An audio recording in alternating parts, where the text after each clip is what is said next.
ඔබට දුවෙක් ඉපදිලා ඉන්නවනම් ඔය දූලා උපදින්නේ තාත්තලා අම්මලා බොරු කියපු නිසායි කියලා. දැන් ඒ කියපු උන්දට අමතක වෙලා තියෙනවා මගේ බුදුරජාණන් වහන්සේගේ පෙර ආත්ම භාවය කවුද? වෙස්සන්තර ජාතකේ කවුද? වෙස්සන්තර රජුරුව. වෙස්සන්තර රජුරුවන්ට දුවේ පුත දෙන්නෙකු හිටියා කවුද?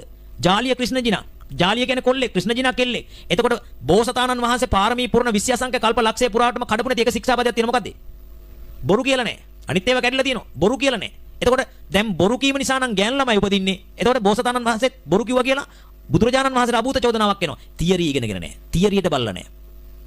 තව හාමුදුර කෙනෙක් කියනවා පින්වත්නි මේ වෙලාවෙත් බුදුරජාණන් වහන්සේ නමක් මේ සක්වලේ නෙමෙයි වෙනත් සක්වලක ඉන්න පුළුවන් කියලා. එතකොට ඒක හරිද? ඒක හරිද? එම වෙන්න බෑ. ඇයි? කියන්නේ බුදුවරු පහළ වෙන්නේ මේ සක්වලේ පමණයි. මේකට මඟුල් සක්වල කියලා කියන්නේ මොකද්ද? ඇයි? බුදුවරු පහළ වෙන නිසා.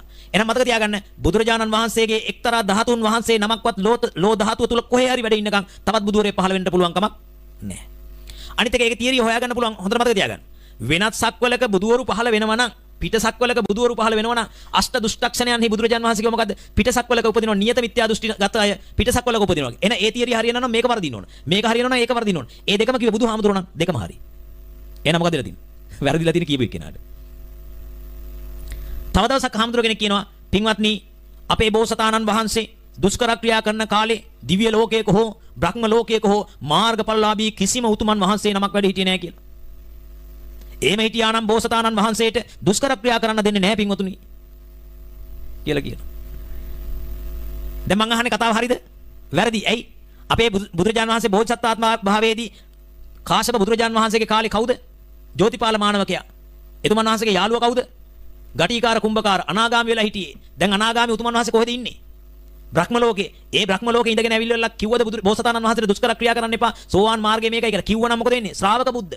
එනම් බෝධිය ශ්‍රාවක බෝධිය. කෙනෙක්ගෙන් අහගෙන නිවන් දකින්නේ තමන් වහන්සේම ස්වයම්භූ ඥාණයෙන් හොයාගන්න ඕන නිසා තමයි එහෙම දුෂ්කර ක්‍රියා කළේ. එහෙම දුෂ්කර ක්‍රියා කළාට වෙන මාර්ගඵලලාභී උතුමන් වහන්සේලා ලෝකේ හිටියද නැද්ද? හිටියා. ඒ සමග දැන් ඔයගොල්ලන්ටත් කියනකොට එහෙයි ස්වාමීනි මෙහෙයි ස්වාමීනි කියන්නේ මොකද්ද? තියරිය ඉගෙනගෙන නැහැ. තියරිය ඉගෙන ගන්න.